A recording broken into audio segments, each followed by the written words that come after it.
We are back, and we're going to be doing a video talking about some of the Browns' injury issues on the defensive side of the ball as they head into their Week 4 matchup against Atlanta. We're going to start with what we already know to be the case, what we know is going to be happening, and that's going to be that Anthony Walker is going to be missing the rest of the season for the Browns.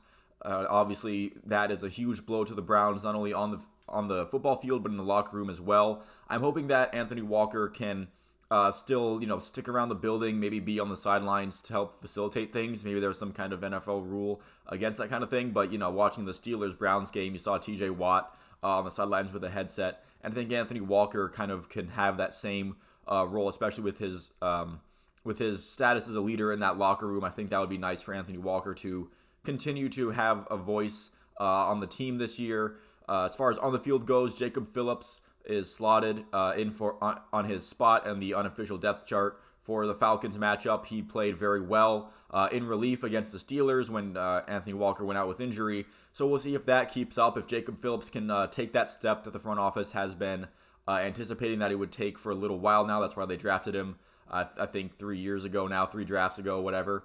So hopefully Jacob Phillips takes that step and really becomes that middle linebacker presence that can fill in for a guy like Anthony Walker when he gets hurt. And Jacob Phillips has, again, looked very good against Pittsburgh, but we'll see how that continues to play out throughout the season, or if that becomes an issue. Jadeveon Clowney is still day-to-day with an ankle injury. He did not play against the Steelers, and it's still kind of up in the air whether he'll play against Atlanta.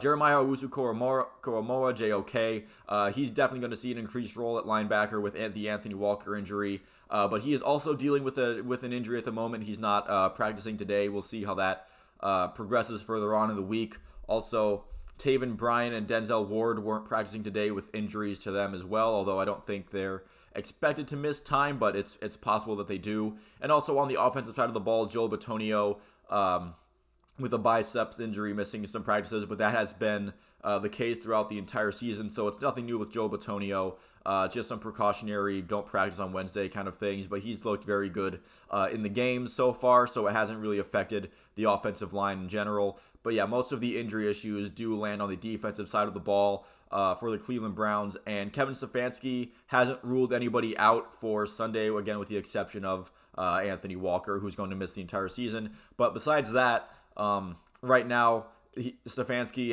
hasn't said that anybody's going to definitely be out for the defense against the Falcons, and that includes Myles Garrett, who on Monday evening it was revealed that he was in a one-car accident along with a female passenger. Both people sustaining non-life-threatening injuries.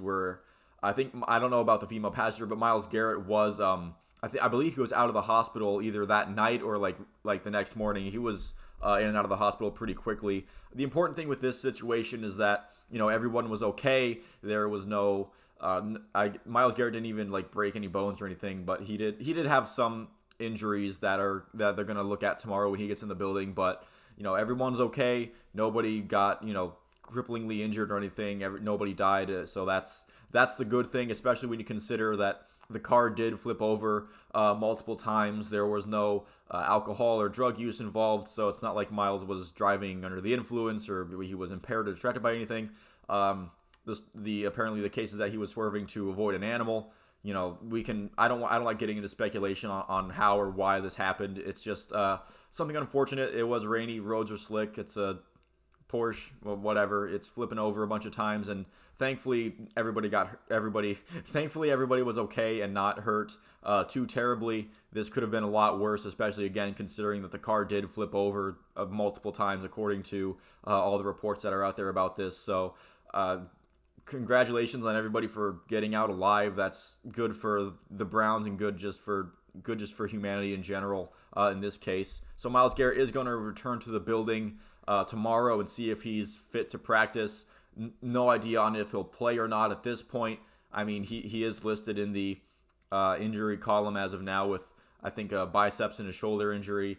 I'm not going to pretend to know the full scope of those injuries or if that's going to prevent him from playing on Sunday, but Kevin Stefanski said that they're going to get him in the building tomorrow. They're going to look him over, and they're going to see if he's able to practice, which would be insane. It's insane that he's still not at the hospital right now, but it would be even crazier if he was able to practice. That would be nuts.